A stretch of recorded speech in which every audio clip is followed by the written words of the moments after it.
Hello. I know I'm crazy with Naja Hall audience. So you guys know that I've been talking about how I joined TikTok. And I did not know that it was like the land of milk and honey when it came to making new connections and meeting these genuinely awesome people that have the same mission that I do. So today we actually have a guest that I met on TikTok. And I was like, yo, who is this dude? He know about co-parenting. Like he looks too cool to be in this genre. But today we're talking to Anthony Johnson. Anthony is a co-parenting coach and a leadership consultant. Right after this dance break, I'm going to tell you all about Mr. Anthony Johnson. I know I'm crazy. I know I'm crazy. I'm crazy. I know I'm crazy. Co-parenting coach and leadership consultant Anthony Johnson is a proud native of Buffalo, New York. What up, New York?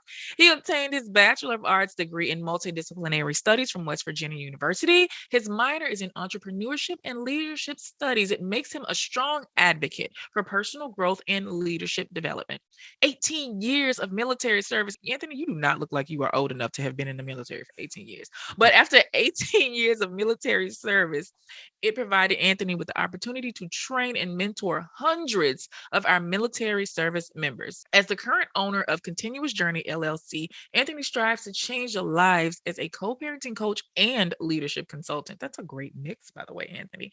He recently served as a sexual assault response coordinator for the Air National Guard, where he worked to change the culture surrounding sexual misconduct. He also assumes an active role within the community. He accomplishes this by sitting on the board of directors for the Family Resource Network and Advisory Council for Support Pay. He actively speaks in local schools, mentors, and coaches youth football. Jeez, you are busy, Anthony. Yeah. Anthony believes the success of the future lies within the next generation, and it's our job as parents and members of the community to guide them. Everybody, let's give Anthony, and I know I'm crazy, round of applause. Woo! So, Anthony, welcome. Welcome today. How are you, my friend? I'm wonderful. Thank you so much for having me. It's just a pleasure to be on, and I'm lucky. I'm glad we made this connection on TikTok. Like you said, it's such a good place to just make some genuine connections. I didn't know that it was like all this. My social media manager forced me to get on TikTok because I was like, dude, another social media network, really? But I'll Right. say this, since I guess I would have never had a way. You have a big Instagram and Facebook presence as well, but TikTok it felt more genuine. And I love what you talk about too. Oh man, if it's super genuine. I feel like I made my most genuine connections on TikTok, and I'm not like a Yeah. social media guy really. Like I'm an introvert. Actually, Well, I do a your lot of numbers are big. I don't know, Anthony. Your numbers well, say different. I mean, it's slowly growing, like my TikTok especially. But like I think there's so many people who care about the topic of co-parenting, right? There's a lot of people who are struggling right now trying to maintain a positive co-parenting relationship. And what's more important than your children, right? So that's the thing people care about most, and it's really, really hurting people right now.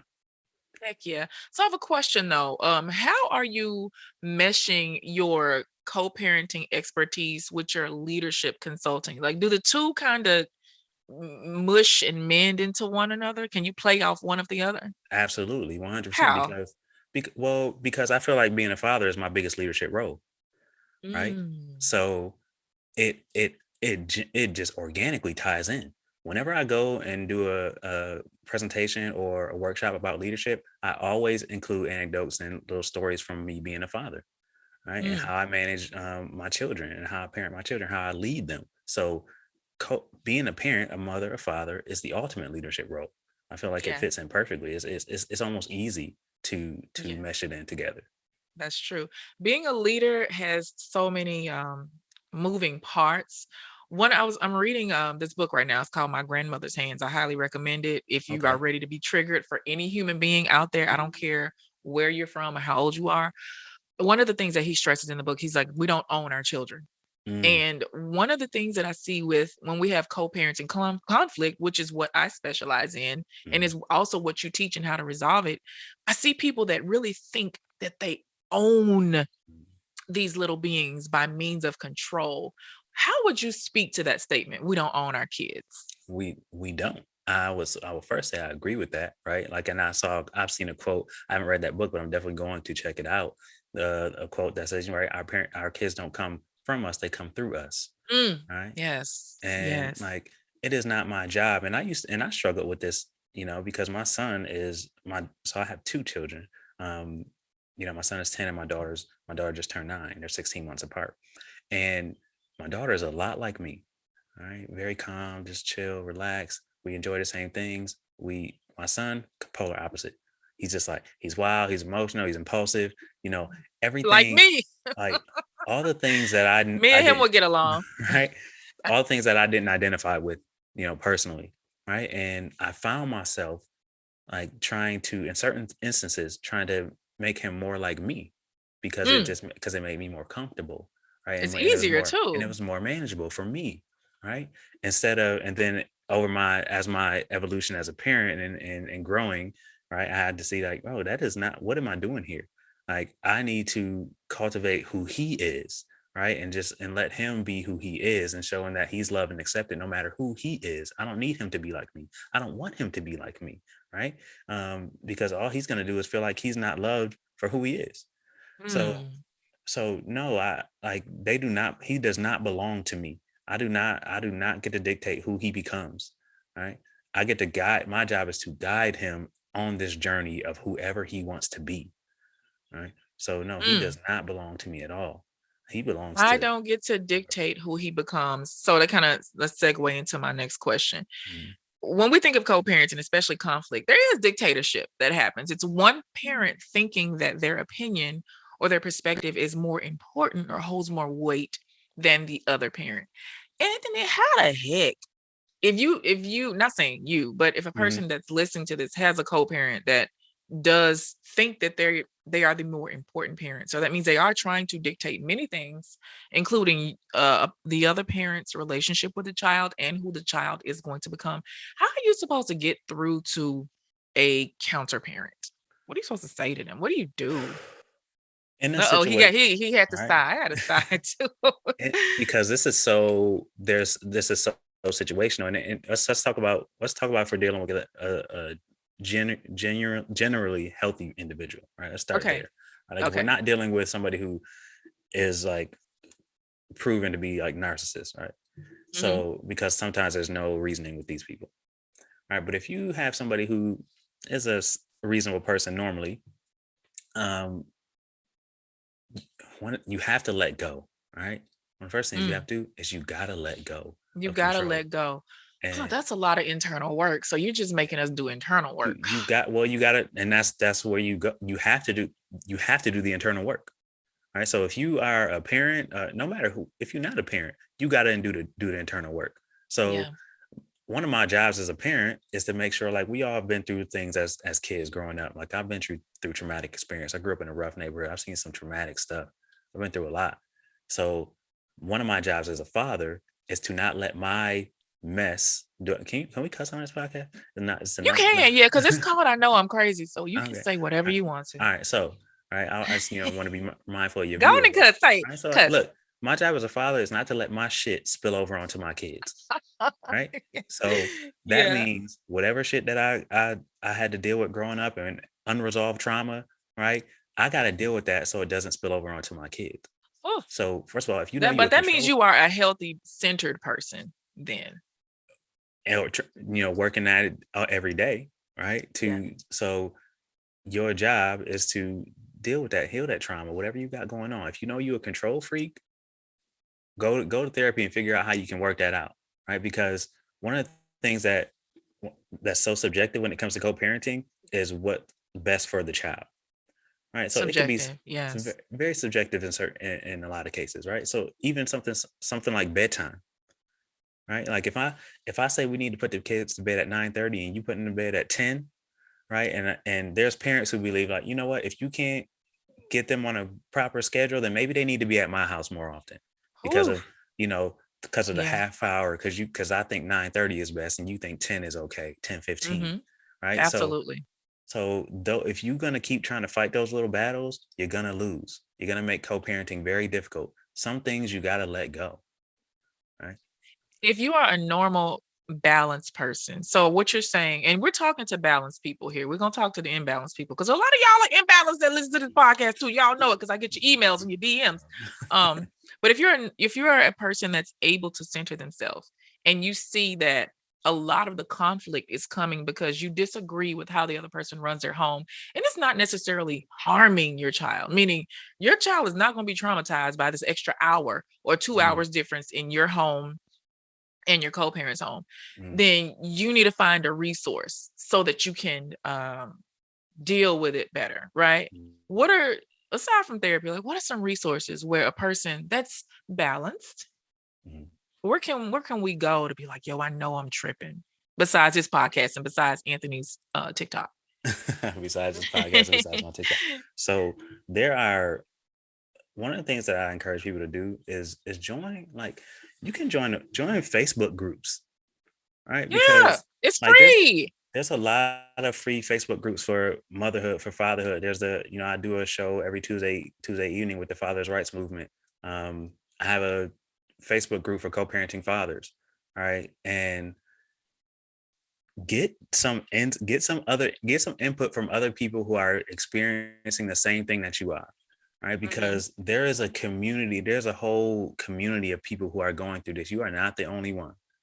And I Mm, feel like that is the most simple and free and basic resource that you can find, is like a Facebook group where you can true. just put your story out there, like, hey, can I get it? Hey, who's going through this? Because I promise you, if you're going through something, somebody is definitely willing to comment on it and give you some input, right? And Some input, if you're yes. fairly and if you're fairly healthy, so, and like you said, you mentioned healthy people because I think that's important. If you're a fairly healthy person and you have some level of emotional intelligence, you're able to discern, like, you're able to take comments and input and things like that and be able to figure out what works for you and what doesn't, right? And what makes Yeah. sense and what doesn't. And you also have to have your people in your life, right? Like, I think that you don't have to go to me or or you as a coach. Like, you can go to anybody who's a coach. Get a coach. Yes, please. You don't have to come to us, but therapy is beautiful. Coaches are amazing, but yeah, I mean, I'm kind of biased. Like, get a I'm I'm coach. I'm a little biased too. I think therapy is great. I think it's awesome. Uh, Yes, I think what I do as a coach is it gives me a little bit more freedom, a little bit more leeway, it right? does. To, I'm just, as a coach, I'm just as invested in this as you are, Mm, right? Like, in your mission and in your success of being a good co-parent, the best version of yourself, I'm just as committed, right? So, like, yeah, I'm not texting my therapist at like 6 p.m. Right. Some of my yeah, clients are some of my clients, I'm available to some of my clients at 6 p.m. Outside is, hey, look, can we hop on the phone real quick? Like, yeah. so I do that for my clients. Right. So yeah, You like, get know, a you know, coach. Anthony, I know a lot of therapists. There's actually a therapist that works for at my coaching agency. But I know a lot of therapists that are opting for coaching because of the flexibility. Mm, Because when I was in therapy, it's cool if I'm gonna meet you every Wednesday at 1 p.m. But then what happens when life smacks me in the face on Saturday or Monday?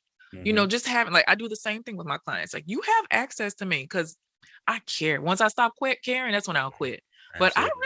I really give it. I've gone to court with my clients. I've typed emails for them religiously, so Hmm. I see what you mean. And I wasn't even going to ask you this, but now since you brought it up, I want to know. So, like, what is your coaching process? When you get somebody to come in, they reach you from one of your channels. Do you assess to see, can you work? Is this person coachable and are you the right person for them? How does it go? What's your process? So yeah, I definitely have to assess, right, if we're right for each other, because some people are coming for something that I cannot give them, right? So, and I'm not gonna bullshit you, right? So if you come into me, like, like, I just had a consultation last week, Uh-huh. and there was a woman who's like, what can I do? Basically, what can I do to convince the other person, right, that they need to kind of get on board with what I want to do, right? Like, Okay. and I'm like, well, you can't really. I don't know if I can help you convince somebody to do what you want, right? What I can Yeah. do is, we can, I can, give me your situation. Let me tell me what's going on, Yeah. everything about, what you want to accomplish, and let's see if that's doable. Because, Yeah. like, if your job is to just, like, get the other person on board with what you're doing, then I can't help you do that. Mm. Okay. So So, I mean, I, yeah, not everybody needs, there's a coach out there that would definitely take that person's money and give them the runaround to make them think that they can control another human being. There's a right. coach out there that would to There take is a it. culture out there. And Mm. there's another, she was also like, okay, well, we might have to go to court. And I don't want to go to court.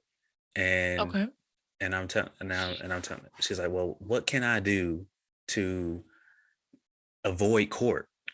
And I'm Okay. like, finding some more details about her situation. I'm like, I can help you figure out how to make sure you're managing the conversation that you're having and everything that's going on right now, managing it the Mm. best way possible. But I Yeah. cannot assure you that you're going to be able to avoid court. Are you able, or have you ever had situations where you have a client and they're like, listen, can you just talk to my co-parent or that other party for me?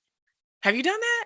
Absolutely. I have not, you know what? There's been not yet, which is because usually when somebody contacts me, the person who Yeah. contacts me is a person who wants to they're willing to work. They usually. Yeah, they're flexible. They, at this point, they don't want to fight anymore, but they maybe don't know the process by which to find peace, right? Mm. So Yeah. I came close once, but it wasn't like usually the other person does not want to talk to me.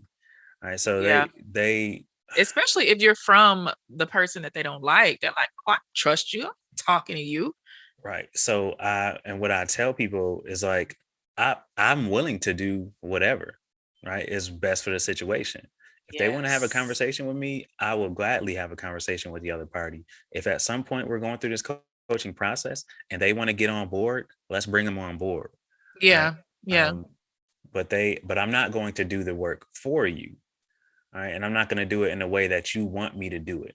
Because I had a client that said, hey, can we get him on the call? And we want like the first coaching call. I want to get him on the first coaching call. And I said, well, Does he I'm want not to be on the call? right. Does he want to be on a call? Does he Right. know who you are? Yeah. And I'm not willing to, I would prefer in that situation to talk to you both separately so I can hear each side of the story separately and not you both be on Yes. the phone and like it become like Right. this. I'm a mediator in this situation in the first call. Hmm. So I'm gonna do it in the best way possible. So you have to make sure that person is willing to even get on the phone with you, which is hard. Mm. Does your partner share kids with a loony? Are your stepkids driving you up a wall? Is your partner failing miserably at setting boundaries? Well, VIP Stepmom is where you need to be. We're an exclusive private community just for stepmoms, and we'd love for you to join our tribe. Each month, our members enjoy private conversations, podcasts, expert workshops, a subscription to Stepmom Magazine, and monthly live Zoom meetings. If you're ready to join a diverse community that is committed to making sure you live your best life, visit VIP Stepmom today. We'll save a seat for you. VIP Stepmoms. That's you and me. Because as you know, right, a big part of coaching is I have to we have to develop some trust here, right? And Absolutely. and even though you're my client, like I want the best for the situation. So if the other party's involved, they need to trust me as well that I'm looking out for Hmm.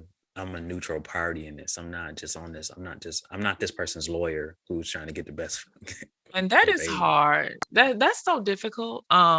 Because they come to you if they are willing. Thing that I find, if they are willing to talk to the coach, then the other person has paid. We're hired by someone that they are in conflict with, Right. so it automatically looks like you're representing that other person, and it is kind of difficult to get them to believe that you're a neutral party when they didn't find you and they're not financing the thing. So that's the Right. hard part. I've had one oh god, I've had it happen more than a few times when like, Naja, I really want this person. Can you help us? And I'm like, all right, bro, let me just go ahead and do it. I've had some pretty good experiences and I've been cussed out. Oh, Well, not okay. all the way, because y'all know I'll hang up so fast. I'd be like, girl, you know what? No, you're not ready. Or I understand why you're upset. Clearly I'm not the person. This is the incorrect way.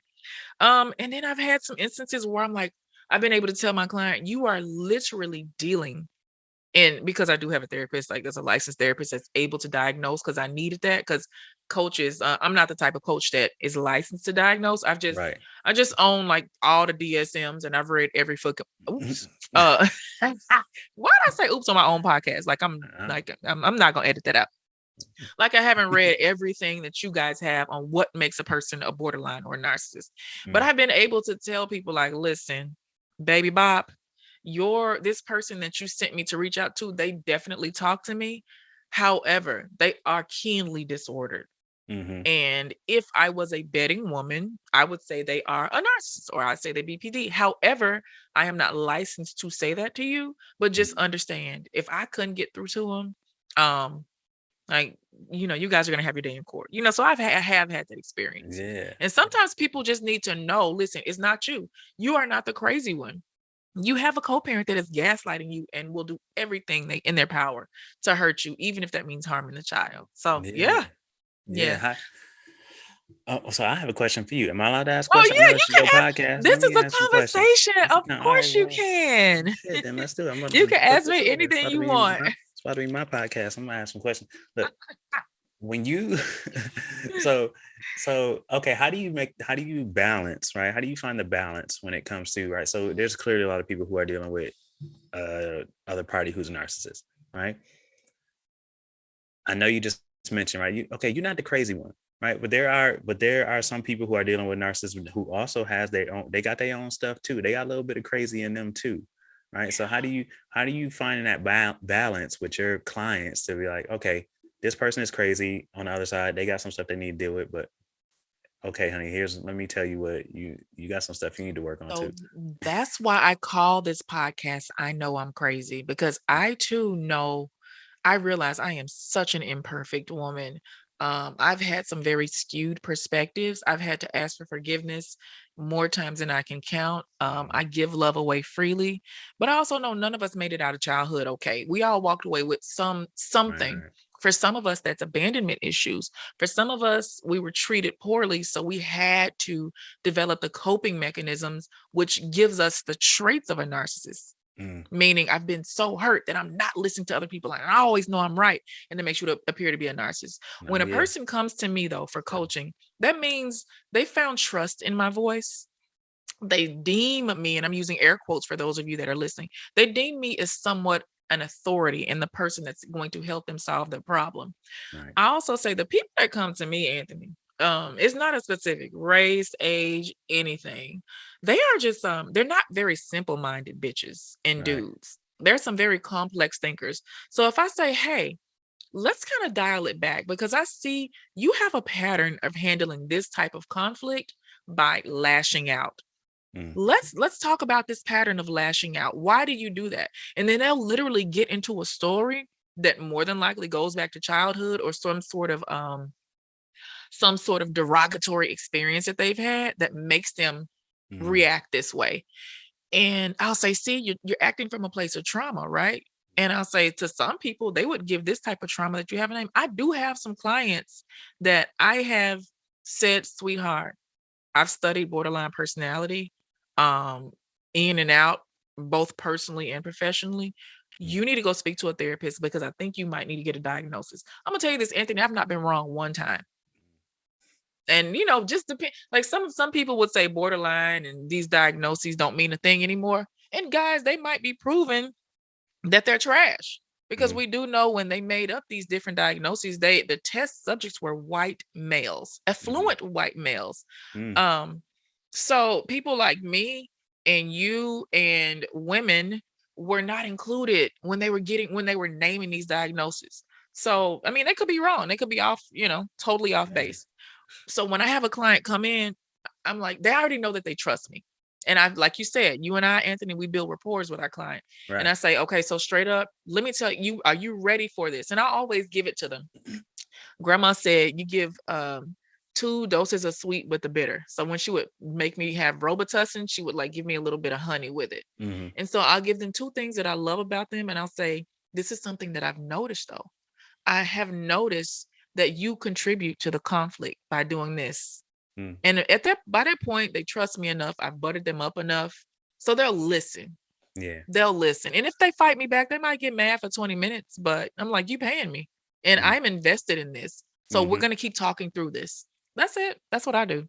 Absolutely. Yeah, that's good. Yeah. And they get to witness live and in person what healthy conversation looks like, Yes. and like what healthy disagreement looks like, all 'Cause it those doesn't always things. feel good. Yeah, Yeah. yeah. Yeah. And Yeah.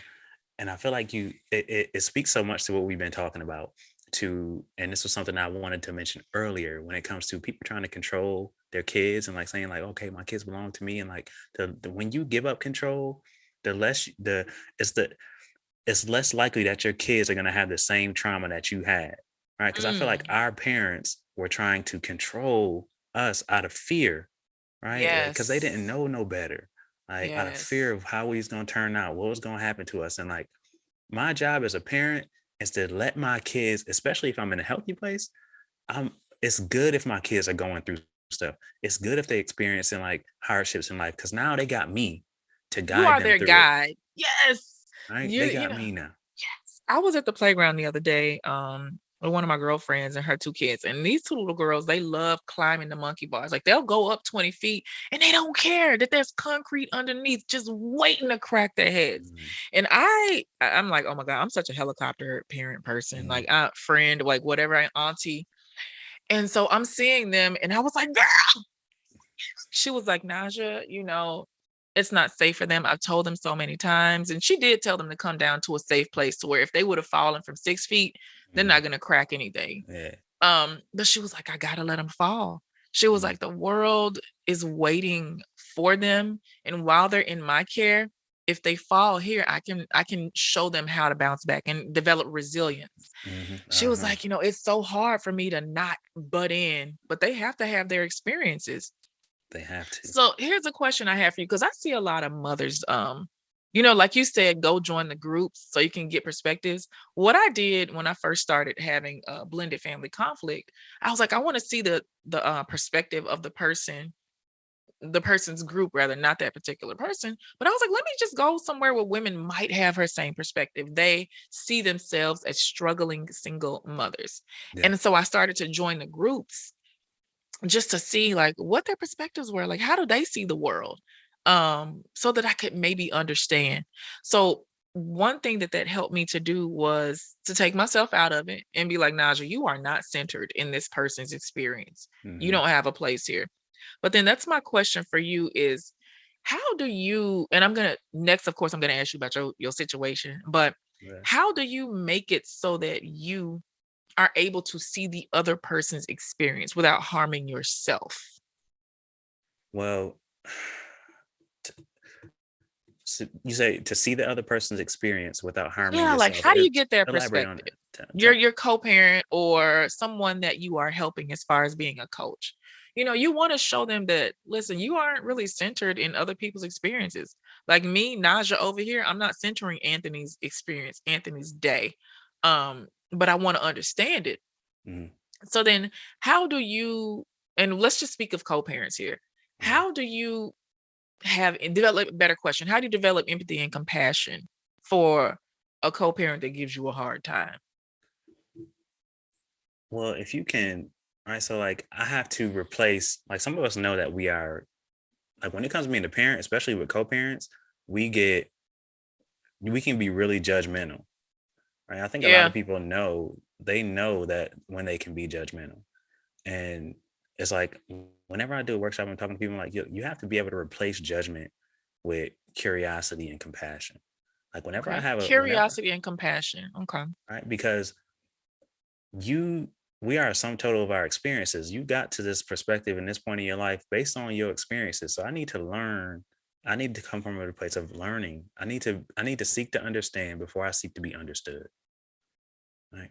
Always. Yes. All right. So Okay. because so let me give you an example of what I'm talking about when I'm talking about curiosity and compassion. So I did one of my workshops that I do at a university is on crucial conversations, right, in a diverse group. Um, so I did a crucial conversations on the Air Force base that I used to work on, predominantly white male pilots, right? And we talked about race. It was shortly after the George Floyd thing happened. We Mhm. talked about race. We talked about white privilege. We talked about all these things. I'm the only Black person in the room. I'm leading this Mhm. discussion, and everybody was kind of like, I had a white counterpart, white male, who started off the conversation like we were co-leading it, and he was trying to tell everybody in the room why they should be listening and to what Black people have to say and why they need to understand like Black Lives Matter and why, and like they were very like, okay, but It's not a until good, and that's not a good way to get people to care about your plight. Tell them it's why. not, Nobody want it's to hear that not shit. nobody. Yeah. I'll tell you what got them to open up What's was that? when I became curious about their experience. Right. Yes. So Yes. how many people, I'm asking a room full of white, predominantly white male or some white female, white women in there as well. Raise your hand if you've been called racist and you felt like it was totally like out of pocket. Like who's been called racist in this room and like what? Everybody probably raise their Almost hand. 75% of the room raise their hand. Yeah. Like who's been called racist? Like you're like, no, Mhm. I've been called racist. Like I'm not racist. And they're like, dude, I'm not racist. I got Black friends. I like, donated to right? NAACP. Right. Tell me about that. Tell me about that. All right. Tell me what that felt like. All right. Tell me about your experience being called racist and Yeah. you're not a racist. Like, and then they all got to share their experience and like, okay, well, now let me tell you. So now it's a conversation, it's a dialogue. I'm trying to understand this person. I'm coming from a place of understanding and not judgment, just curiosity. Yes. Because I feel like when you call somebody racist, number one, now I got to defend myself. Mhm. Now I have to defend my stance and tell you why I am not. So I'm not in a place to hear and receive anything. Definitely not in a place to learn, because now I'm defending myself to be like, I'm Mhm. not a freaking racist. So Right. like you're saying, you opened up dialogue. So going back to the question, sounds like a lot of us need to open up some internal dialogue with ourselves too. Some internal dialogue and also understanding that this is not me versus you. This is not a battle of who's the best parent. This is Oh my us. God. This is us versus any issue that arises. So when you said you was gonna ask me about my situation when we first split, this was years ago, right? My Yeah. kids were, I would go into her apartment and like I'd be looking at like the dishes piled up and I'm like, well, you need to like, come on, you need to clean up in here. Like, what is going on? Woo! Like, our No, kids, you did not. I know listen, I you was didn't. acting a damn fool, right? Oh, Like you were not you gonna get the hell up out of here. right. You So gonna wash them. like, come on, like we need to like, come on, can we get clean in here? Like, and it's like Oh that's my what God, I would happens, right? Like this, but this was me, right? I'm not gonna come here and paint this picture. I've been the best co-parent ever since the beginning of time, right? Like I was on some shit too. You was on some bullshit. I was on some bullshit, right? Instead of being like, yo, this is the mother of my children and my kids live here. This is a stressful time for both of us. When I come in here, how about I come in and like I do the dishes, right? Like how about I come in and I help clean up, and because it's Let me not be the me versus you, solution instead of right? bringing up problems. Let me just get to work. I love action. And, Do something. and let me be vulnerable as well when it comes to like, because right when you're doing your own internal work, like instead of like me and her would be sitting at a baseball game or something, one of my son's baseball games, and let me be open about what I need to improve, because and I started having those conversations with her instead of never pointing the finger. Like I stopped pointing the finger at all. Like this is not about what you need to do like better and like that I'm perfect, because here's what I want to do. You know what? I've been wanting to make sure I feed the kids like more healthy meals. I noticed we've been going out to eat too much fast food or whatever after the games or after practices. I want to make sure I'm keeping up with their laundry and things like that. Those are some things I plan on working on. I would have these conversations with my kid's mother. Like we sitting at a baseball game, or football practice, and like and only wow, that sounds like so healthy. Damn. Like it wasn't always that way though, right? Like exactly. It's I think it's healthy, right? Because it's us versus a problem. Like let's work together because neither one of us are perfect. You gotta repeat that. It's us versus what? It's us versus the problem, right? Or us versus the situation or the whatever it is. It's us versus it. Anything that's combating like coming at our children or our relationship, it's us versus that, because we always gonna be a team no matter what. Now, you are speaking to two centered, balanced people that realize that they have a shared goal. They are not enemies. They are not opposing members of opposite teams. You literally have the same goal, which is to raise two healthy, productive members of society. So then what made you start your mission? What made you start speaking to co-parents?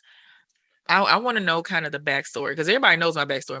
Everybody knows my backstory was baby drama, fighting, ratchet.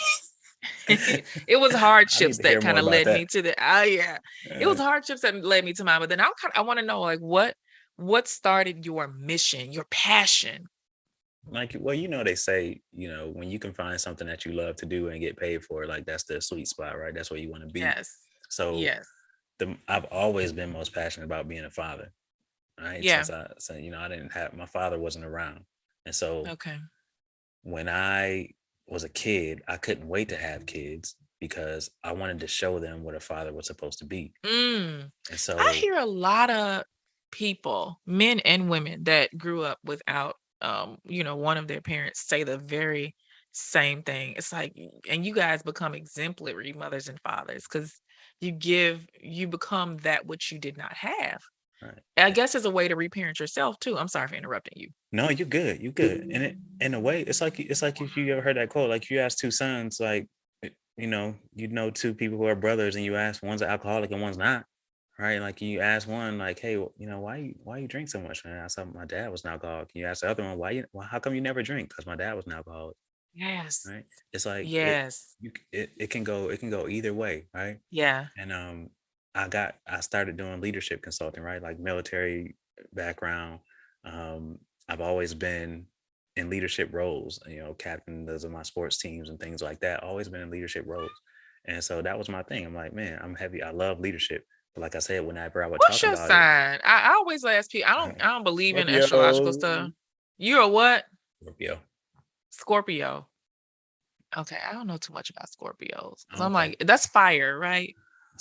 I mean, I'm not a big on astrology either. No, Like I'm not I guess, either. I'm We had an astrologist on the podcast not too long ago, and it was so good. I was like, oh, I need to like get more into this. But now I'm just in such a habit of asking people their signs, but I oh, don't know okay. too much about it anyway. So sorry. Do you Okay, know go about your ahead. sign though?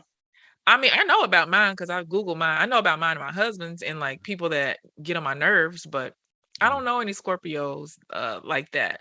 I don't okay. know any Scorpios like that.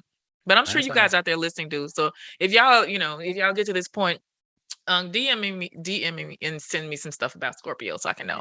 Yeah, please let me know. Let me know what they say, and let me know if they Yeah. whatever they get, whatever vibe they getting from me. Let me know if it's accurate. I want to Yeah. know. See if it's the stuff that we've all Googled. So then you were saying that you were in the leadership classes and you were taking on all these leadership. So you're a natural leader anyway. Yeah, I felt like I was a natural leader, and so right as I said earlier, parenting being my most important leadership role, and I see a lot of people struggling with this.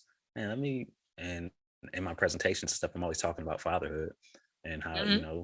in regards to leadership. So let me do something that I love and that I'm passionate about, and help other fathers, other mothers who are going through these situations. Because Yeah. like you read in my bio, like the kid, they're our future. They're the key to the future. They're our future politicians, our future leaders, and so we gotta mold them.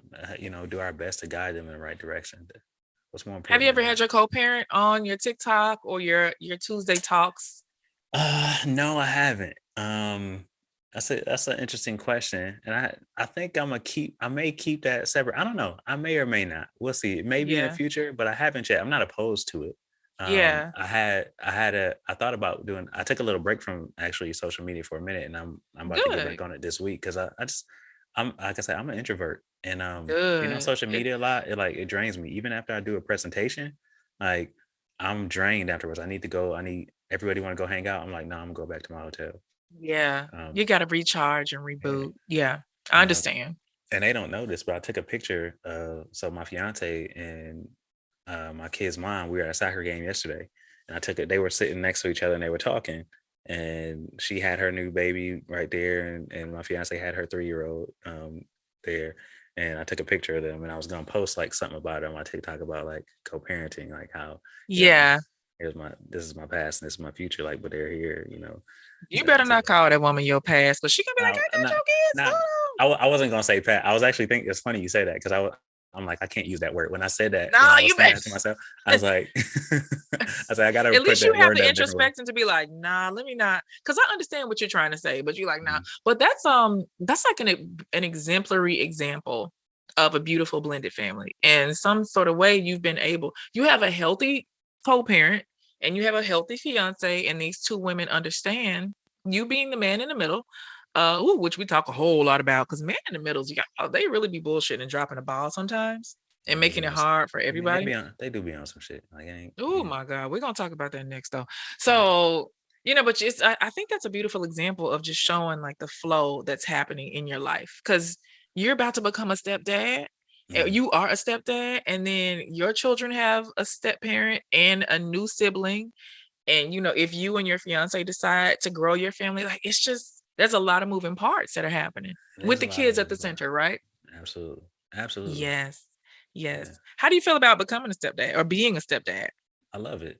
Like I take on that role like with pleasure. I want to obviously don't I'm not here to replace his dad. I'm just here to be another person to help guide him when his dad is not around. All right. Is When his he's in father his open to having you as a person that's impactful to their child? well, that's a whole nother topic. I don't Oh, know. damn, he I just don't know. breathed. Uh-oh. I don't know. Okay. It, We don't have to ha- go all the way there because maybe I it's a get it lot. It's a though. lot right now. There's a lot going on with that Yeah. right now. I'm open to it. I'm always one to even when I'm the person who's like, look, I'm about to be spending time with your son. Like, let's Man, have a conversation. let's Let's have a have beer. Let's sit down. Let's go play golf. let's Let's have a talk turkey. conversation, man. But Absolutely. everybody's not ready at the same time we I, are. I get that, man, and I get Yeah. that. So I'm gonna be patient with somebody, and I'm always gonna be respectful and mindful. But I'm also not like a pushover either. Like I'm gonna play my role as I'm not gonna like try not to be around his son when his son loves me and I love his son. All right. So Yeah. I'm gonna do my job as a That's stepdad. got to be how do you speak to dads that are having a difficult time accepting that there is another male figure in your child's life. And if you're not a custodial father, that means your child lives with mom, which means your child lives with this man, and this man is seeing your child more than you are. That's got to be a gut punch, It's it, and do a lot to a male ego. I know mm-hmm. mama bears out here, they don't play games, but the male ego is, shit, look at the state of the world right now. You dudes have done a bang up job. So Coming down how on do my you, father. y'all be on some bullshit again. So what did it do? Well, give some advice to the man that is struggling with knowing that his child is going to have this other dude that he just might look to as a father figure. Get your shit Well, together. I'm sure you've been in Like that position, right? like Like your kids. Like, like my what did you like have to do? I had to I had to get over myself and realize that this shit ain't about me. Like, what's the alternative, right? Would you rather your kid's mom be in and out of relationships, have different dudes coming in and out of your kid's life? Would you rather be in an abusive relationship with an abusive man who's around your kids? Would you rather somebody beating on your kids, some dude you don't know? Or would you rather have a positive male influence when you're not around? What would you rather have for your kids? All right, get over yourself. Right? Why would I not want a positive influence around my kids? It's because of my ego. Ego. It's because of Period. my ego and my own insecurities. Take your ass to therapy, get over your own insecurities and your ego, and be Yeah. happy that there's a positive male around your kids, and do whatever you got to do to get more time in your kids' life. Right. So have sit down with yourself and figure out how you got in the situation you in right now. Stop blaming other people. Stop just because blaming other people don't do shit for you. Right. What kind of actionable steps are you going to take to get in a place where you want to be? Right. Yeah. Because and like I said, like I want like my kid's mom, her boyfriend, we cool. Like he coached my kid's soccer team. All right. So Yes. I want to know this dude. Like, if you spend time around my kids, I Oh, want to get to know you. Why would yeah. I want to have a negative relationship with you? That makes it so easy for the kids too, because they don't have to consider their parents' feelings. That's a big responsibility for a little baby to have, considering your drama and your feelings and your ego before they show love to people. It's huge. It's Yeah. huge. And you gotta do the work. You gotta do the inner work. And I think it's a lot of men that, like I said, that pride and ego get in the way. And they think I've also met a lot of men, all right, if we on a topic of men and like Yes. being on some bullshit, right? A lot of times I've seen men get out of relationships where they were the one who cheated, or they were the one who, were the did They wrong in the messed up. relationship, right? They Yeah. messed up. And then you want to get out of that relationship. And I think this is something that people don't talk about a lot when it comes to co-parenting, right? And how to make a co-parenting relationship work with two healthy people. You get out of a relationship after you were in the wrong or cheated or did something egregious, and you just want to get to co-parenting, right? You just like, all right, let's get right to co-parenting. That relationship is over. Yeah, That's the I know I past. cheated on you and I had a baby on you. And you can hear the baby crying in the background, but let's just start co-parenting. That's the past. Let's get over that. All It right. was Because that's in the yesterday. past. Oh yeah, It that was was yesterday. yesterday. We on to the next thing right now. Okay. Let's get over that shit. That you forget that you're dealing with a human being. Right. You Yeah. forget that there's a human being on the other side of this, and that still has pain and hurt and like anger, maybe some resentment, like all that towards you. Can you address that? And can you acknowledge that exists? Can you own your shit? Can you say like, yo, I know our relationship is over, but I know I fucked up, and I understand how this may have affected you, right? And I want to own that, and I apologize. Whatever you like, can you own your shit? Because I think when certain moms see that, and it's not just about them, it says Mhm. something about your character, right? And if this is a man that cannot take ownership and responsibility for his actions, how does that affect his fathering, right? As a father, right? How Like, does it affect a woman's ability to just trust him? right. It's like, okay, cool, you lied to me, you broke my heart. All right, we still got this human being to raise. But I think that, that's why when you leave a job, you'll have an exit interview. Mhm. And I was like, let's just kind of talk about where we screwed up and what we did right and what we did wrong.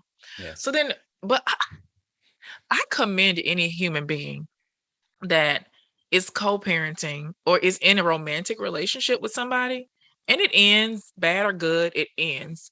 And they still are able to say, okay, yeah, here, because it's so easy to be like, well, you know what? You can't get your son because Mhm. I'm mad at you because you Yeah. have harmed me or there's another woman that you've left me for. Okay, no, I don't want you guys. I don't want you over there with a new family picking up where you left off with me. Again, Right. that's ego. Hmm.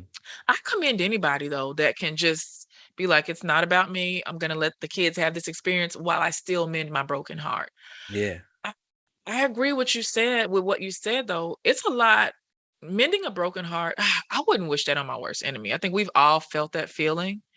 And it's like a physical pain that you experience. But if you have the person that stuck the knife in your heart Hmm. who is unapologetic, I shit, man, I Yeah. don't see how that's hard. It is hard, and it's not that I'm saying that this is something that has to take place. If you were hurt in a relationship, it is your responsibility to get yourself together, right? It is your Yeah. responsibility. But it might help the relationship moving forward if the other person acknowledge what the role they played in that, right? It might be a little helpful. Yeah. uh, Yeah. but you have to, as the individual who was hurt, you have to make sure that it does not become a mandatory part of your healing process. Yes. That you get that from them. Mandatory. I need you to apologize. Every time we talk, I need you to tell me how great of a mother I am. I need you to tell me, just remind me that you're hurting and that Right. you're sad too. And you can't show me that you're happy and that you Right. have not moved on. And you need to acknowledge my pain. Like Right. that's kind of where we get stuck in that cycle of victimhood, Mhm. right? Yeah. Yeah.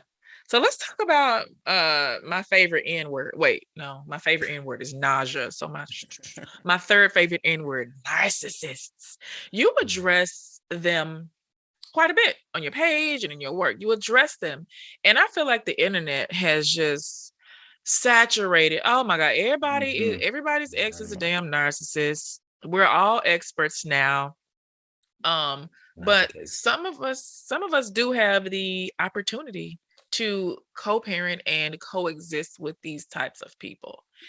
And what is your most keen piece of advice for those of us that feel that we are co-parenting with a narcissistic human being? Most keen piece of advice. I mean, I just want your top thing. There's a lot with this. So the most Just want keen. one. Just give me one, Anthony. Just give me one. Give me two. Give me two then, and that's Keen it. too. All right. The first thing I'll say is that you are not responsible for how this person behaves. Right. And like, so that guilt that I see a lot of parents that experience guilt, right, from making the right decisions for their children when they're dealing with the narcissist. Make the right decisions. If you've done your due diligence and Yeah. you've consulted who you needed to consult, and you put all your personal shit aside, do what's right for your babies, right, when you're dealing with a narcissist, and don't feel guilty about what you're doing. All right, like if you're doing something, and because they will, like you said, they will gaslight you. They'll make you feel Woo! like you are a horrible parent for trying Trash. to. They will make you feel like Right? garbage. If you've done your due diligence, just keep doing what you got to do for your kids' well-being. Yeah. And Last one. Second one. do your own work. I know we talked about it before, but do your own work. Get a coach, go to therapy, because a narcissist can dig you back. That you can feel like you climbed out of a hole, and a narcissist will make you go dig yourself right back in there.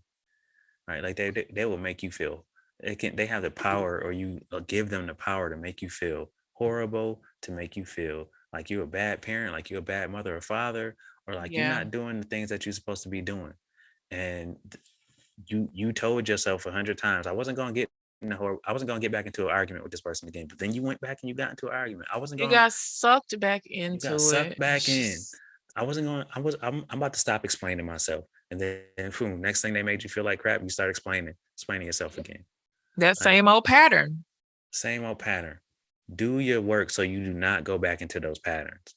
All right, because you would feel like you've made so much progress, and then something could happen, you feel like you made no progress at all. Good. And you got to forgive yourself. I just released an ebook. Was it last week? And it was geared toward people that are co-parenting in these high conflict situations. In my own work, I was starting to see how I'm not going to call them victims. I was starting to see how some of my clients, they handled this conflict. Because you know how you just said they can gaslight you, then you're mad at yourself, and then you're second guessing yourself. I was like, dealing with people like that, it can really cause you to regress into that place of childhood trauma when you felt like you were not in control. And you really go back to that childlike brain and you feel completely helpless.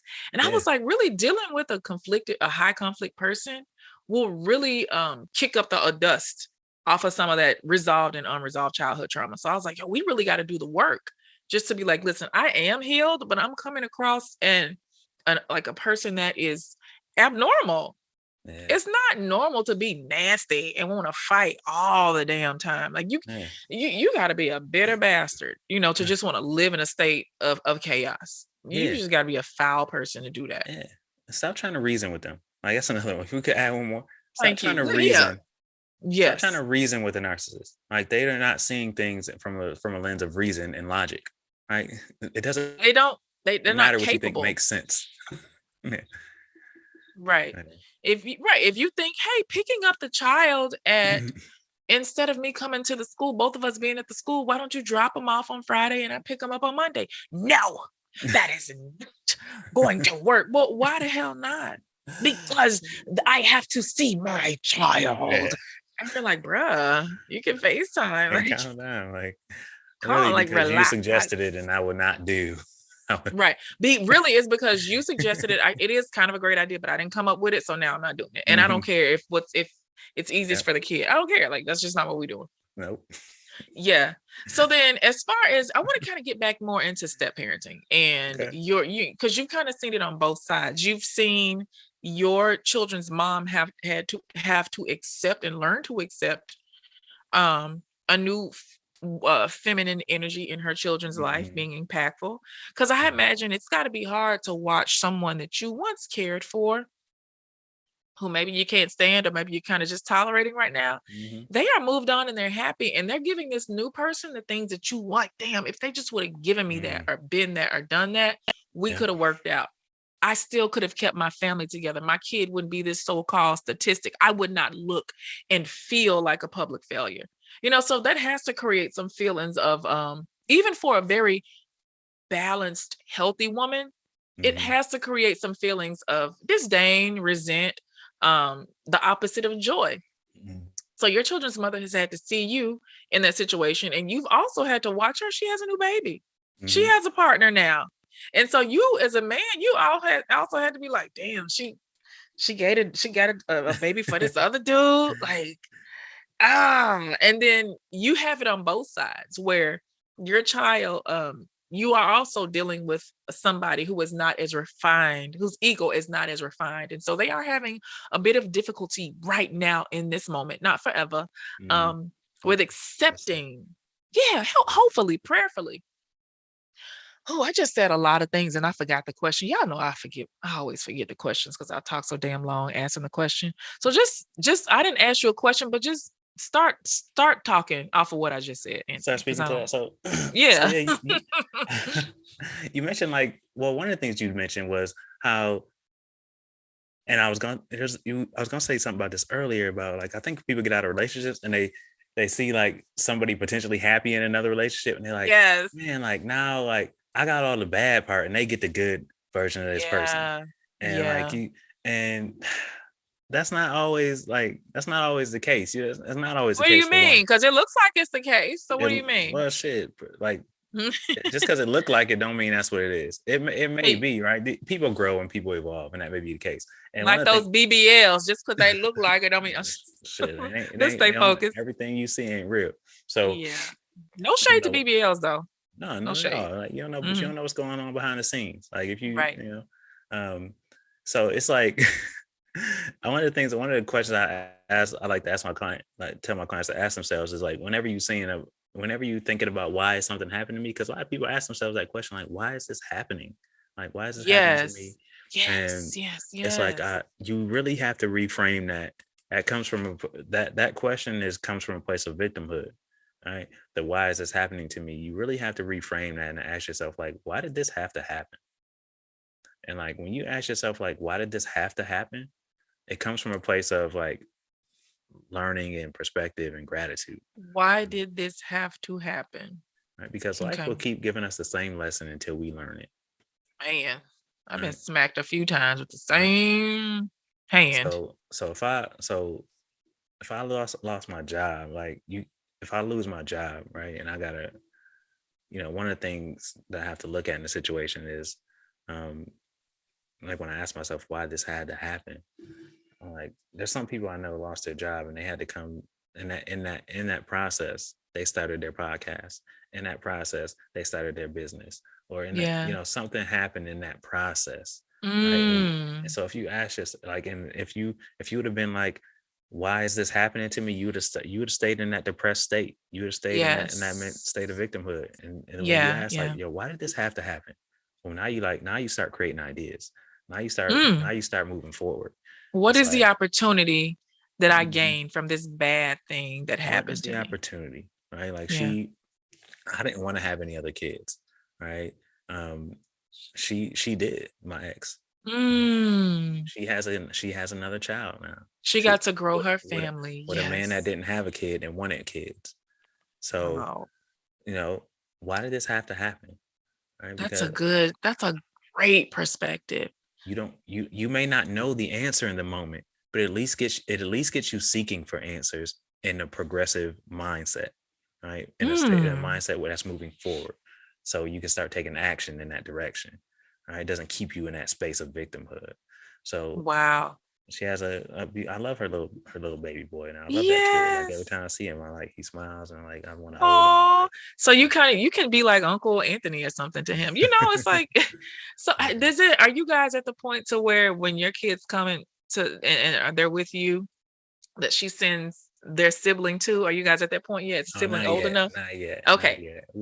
I'm Okay. like my fiance. She loves baby. She wants to babysit the baby because she missed that and she loves it. Yeah, she's like, I love the baby face. So one day, so then soon, Maybe if maybe. they open to it, like we open to it. I don't mind. Like Yes. I definitely babysit if she got something going on. Like send the baby over here. It's kind of cool because then your kids actually get to have their little sister or brother Yeah, there. And absolutely. it's like so much continuity between the households.